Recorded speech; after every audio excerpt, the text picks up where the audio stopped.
Sumasabay ba yung cranks mo sa pag-ikot ng gulong? Ano ba yung cause at pwedeng solusyon?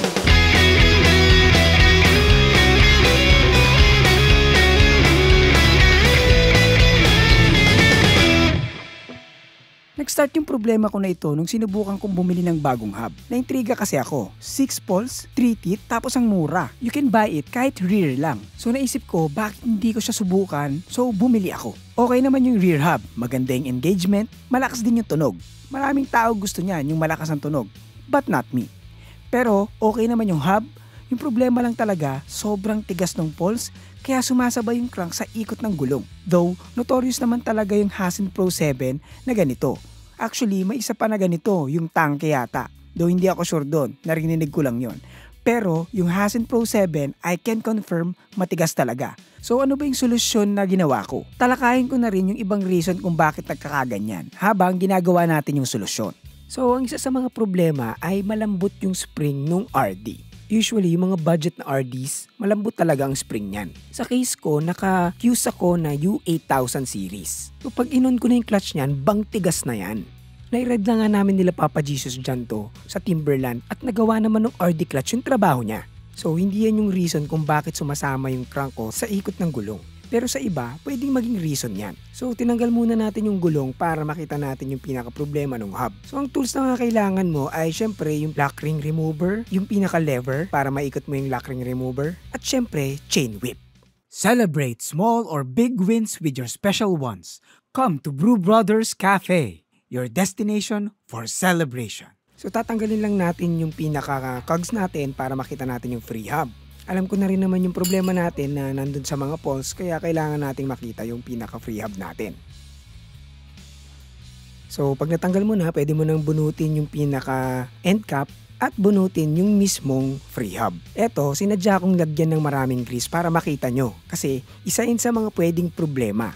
Sobra-sobrang grease ang nakalagay sa loob ng mismong free hub. Pag marami kasi yung mga grease na yan, may tendency dumikit yung free hub habang umiikot yung gulong. Kaya sumasama yung cranks. So pag ganyan ang problema, ang solusyon, syempre lilinisan mo lang at maglalagay ka ng mas konting grease. Pero thoroughly, mas maganda linisan mo parehas yung pinaka-free hub tsaka yung mismong loob ng hub. Nga pala, huwag niyong kalimutan na may mga maliliit na ganitong piraso ng washers na pag nawala, magkakaroon ka ng problema. So ako, dahil ang gagawin ko, tatanggalin ko yung mga poles, ito na yung pinakamagandang time para linisin yung pinaka-free hub kasi tinanggal mo na lang din, linisin mo na ng maayos. So ginamitan ko ng soapy water at gamit na toothbrush. Well, yung ginagamit mo, pwede mo namang gamitin yun. Huwag mo na lang gamitin sa ngipin mo kasi pag ginamit mo kulay grasa ang ngiti mo niyan.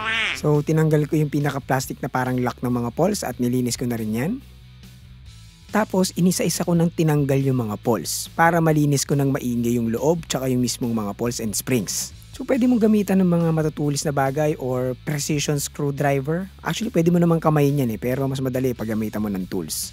So pag natanggal mo na, edi linisin mo na ng mas maigi yung mga loob nung lagayan ng poles. So nakita nyo naman yung linis nung pinaka-springs natin na kulay copper. Usually steel yung ginagamit niya na kulay silver pero ito copper yung kulay. Dito na ngayon mag-i-start yung pinaka-main procedure na gagawin natin. Paalala ko lang, maliliit tong mga springs na to so ingatan nyo baka mawala. Kasi mawala lang isa dyan, gagana pa naman pero syempre problema yon pag kulang na. So kung titignan natin yung springs, medyo may kurbada yung mahabang part niya. Ang gagawin natin, dediretsuhin natin ng konti yung pinaka-kurbado na yon. Kumbaga babawasan natin yung pinaka-flex ng springs. Medyo critical to, wag nyong sosobrahan yung pagtupi niyan. Dahan-dahan lang ang pag-unat, baka masobrahan. Pero papaalala ko lang na hindi 100% nagagana ito. Meron talagang mga pagkakataon na sobrang tigas ng spring na kahit i-bend mo na, talagang sumasama pa rin yung pinaka-cranks mo habang umiikot ang gulong. Hindi mo din naman pwedeng sobrahan yung pag-bend niyan kasi hindi nagagana yung poles. Kasi yung spring na yan, yung nagtutulak dun sa poles para kumagat dun sa mga ngipin dun sa mismong hub mo. So lahat ng springs, ginawa natin diretso yung pinaka-kurbada niya para mabawasan ng konti yung lakas. So pag nagawa mo na yung step na yon sa springs natin, pwede mo nang ibalik yung pinaka-springs dun sa mismong free hub. Pero tandaan mo na dapat sa tamang position mo ilalagay kasi medyo magkamukha yung butas na sinasalpakan ng spring tsaka yung sinasalpakan ng poles. Baka mabaliktad mo ang kabit, di gagana yan. So ang tip natin bago mo baklasin yung mga poles, picturean mo muna para alam mo kung saan mo ibabalik. Actually, hindi lang yun sa pulse. Sa kahit anong mga binabaklas mo, maganda, step by step, pinipicturean mo para in case na magkaroon ka lang ng problema at nakalimutan mo kung paano ibabalik, alam mo kung saan mo na ilalagay yung mga dapat kalagyan ng mga parts na tinanggal mo. Ako hindi ko na ginawa yun kasi alam ko naman kung saan nakalagay yung mga springs na yan at kung saan nakalagay yung mga pulse. So, hindi ko na kailangan picturean pa. So, ngayon, binabalik ko na yung mga pulse. Iniisa-isa kong ibalik yung mga pulse sa tamang pwesto niya. Siguraduhin yung nasa ilalim yung pinaka-spring para itutulak niya yung pulse palabas. Hindi pwedeng nasa loob yung pulse. Kasi pag yung spring yung nasa taas, yung spring yung tatama dun sa mga ngipin sa loob ng hub. Kaya siguraduhin na tama ang pagkalagay ng pulse sa bawat lagayan niya. Madali lang naman yan, usually ini-slide lang yan paloob. So, hindi yan mahirap na task. This video is brought to you by Pretty Petty the Podcast, ang podcast na nagbibigay opinyon na hindi nyo naman hinihingi. Kung gusto mong matawa at matuto, punta ka lang sa description for the Spotify link. So pag nalagay mo na yung lahat, try mong pisil-pisilin yung pulse kung gumagana ba siya or nagre-retract pa siya kasi baka hindi gumagana. Yung pagpisil na yan, makakatulong din yan para lumapat yung pinaka-spring dun sa pulse. So pag napisil mo na yung lahat at nasigurado mo nang gumagana lahat ng pulse, pwede mo nang ibalik yung plastic lock para hindi maglaglagan yung pulse pag gumagana na yung pinaka-free hub. So pag nalagay mo na yung pinaka-plastic na yon, pwede ka na maglagay ng konting grease sa bawat pulse. Lagyan mo na din yung pinaka-loob ng spring kasi gumagalaw din yan sa loob ng pulse. Hindi ko lang napakita yata sa video na to pero maglagay din kayo ng konting grease doon kasi importante yon. Usually white lithium grease talaga yung nilalagay dyan kaso wala ako nun. So manipis na high temp grease na lang muna yung nilalagay ko. Right amount lang, wag sobrang dami kasi pag nadamihan mo yan, didikit yung pinaka-free hub mo dun sa hub mo. Kaya, importante na tamang amount lang. So, pag nalagyan mo na ng grease yan, pwede mo na nilagyan yung mismong ngipin dun sa loob ng hub mo. Syempre ganun din, tamang amount lang, wag sobrang dami. Huwag kalimutan yung pinaka-washer kasi yan yung nag-aangat ng pinaka-free hub mo para hindi dumikit dun sa bearing sa loob ng pinaka-hub. At pag nalagay mo ng washer, pwede mo nang ilagay yung pinaka-free hub natin. At isecure nung pinaka-end cap. So ilagay na natin yung mga cogs natin.